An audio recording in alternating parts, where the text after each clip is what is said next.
Madam Chair, my amendment is simple. It strikes $3.3 billion of foreign aid to the country of Israel from the State Department funding bill. You know, we've got $39.4 trillion of debt. We've got needs at home, which include our infrastructure, our roads and bridges. We've got a shortfall in that fund. We've got our locks and dams that we're perpetually trying to figure out new funding mechanisms to come up with. And we've got homeless veterans. And we're sending more money to Israel in this bill than we spend on homeless veterans in this country.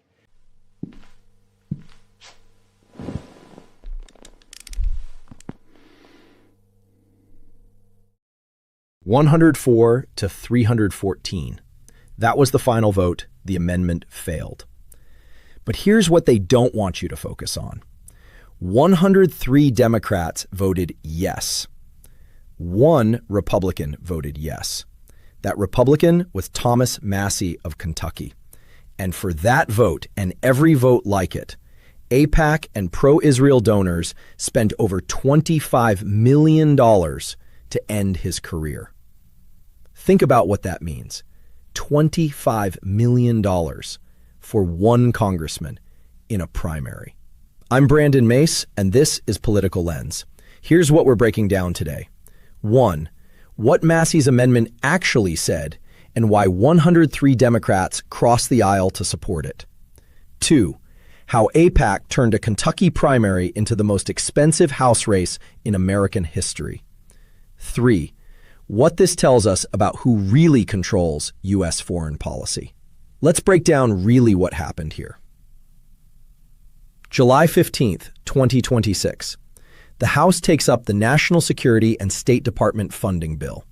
Tucked inside, $3.3 billion in military aid to $0.3 billion in military aid to Israel. Massie introduces an amendment to zero that number out. Let me read you what the amendment actually said, because the coverage made it sound radical, and I want you to hear this word for word. It was a single sentence. Strike the funding. That's it.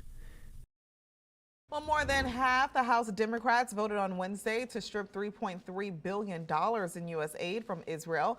The vote tally, which was 104 to 314, it was not enough to attach the amendment to a broader national security spending bill.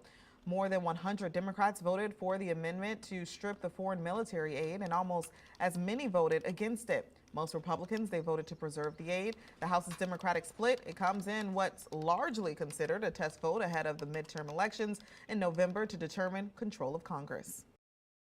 The vote comes back. 104 in favor, 314 against, 10 present. Massie was the only Republican to vote yes.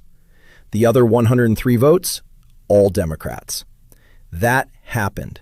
That is a seismic shift. Politico used that exact word, seismic. Here's why it matters.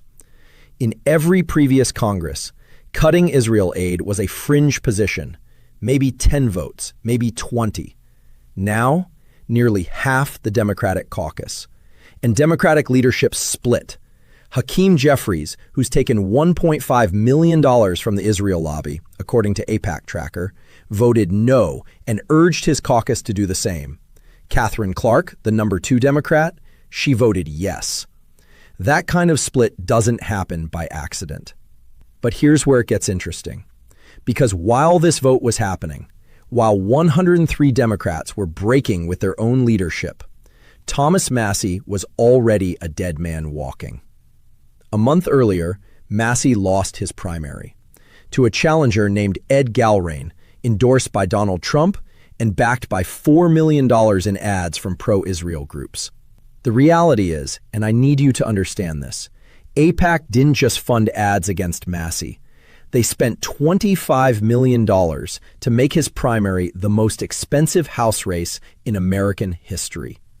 $25 million for one congressional seat in Kentucky.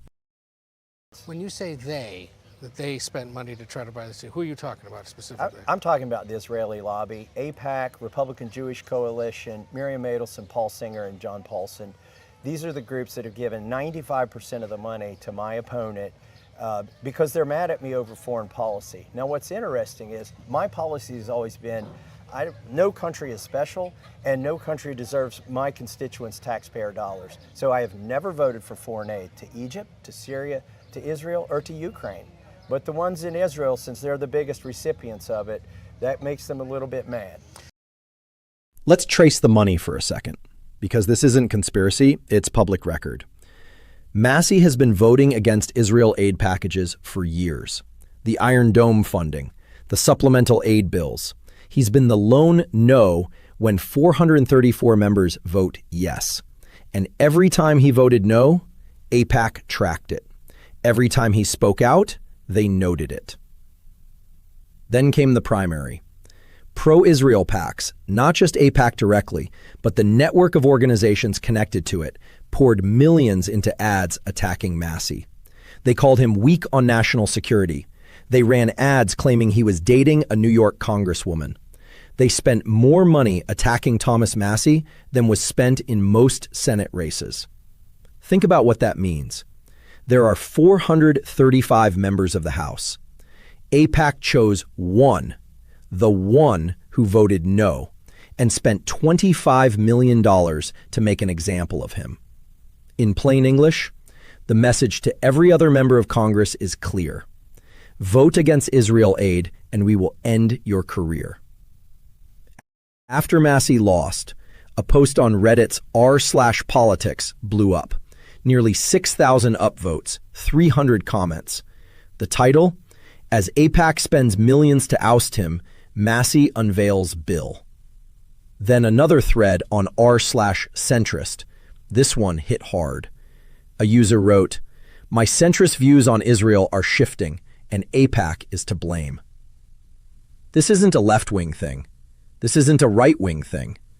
When centrists, people who don't have a dog in this fight, start noticing the money, something is changing. Let's zoom out because this is bigger than Thomas Massie. The Massie primary wasn't about one congressman from Kentucky. It was about sending a signal. Here's what that signal says. Foreign policy in the United States is not determined by what voters want. It's determined by what donors will fund and what they'll punish. 103 Democrats just proved there's an appetite to change course. Half the Democratic caucus. A sitting congresswoman in leadership, Katherine Clark, broke ranks. But here's the question that should keep you up at night. If $25 million can end one congressman's career, how many of those 103 Democrats will still be voting yes in 2 years, in 4 years? Whether you're MAGA, independent, or progressive, this is not a Democrat issue. This is not a Republican issue. This is an American issue. You don't have to agree with Thomas Massie on 95% of his positions. Most Democrats certainly don't. But if foreign money can determine who sits in Congress, then none of your votes matter on anything. The amendment failed. Massie lost his seat. But something shifted on July 15th, 2026. And if you want to understand where this goes next, I've got a video breaking down the full financial pipeline of U.S. military aid to Israel. Where the $3.8 billion actually goes, the defense contractors, the congressional districts, and why nobody reads the bills they vote on. I'll link it right here. Drop your take in the comments below, because this is exactly the kind of conversation they don't want you having. We will see you on the next video right here on Political Lens.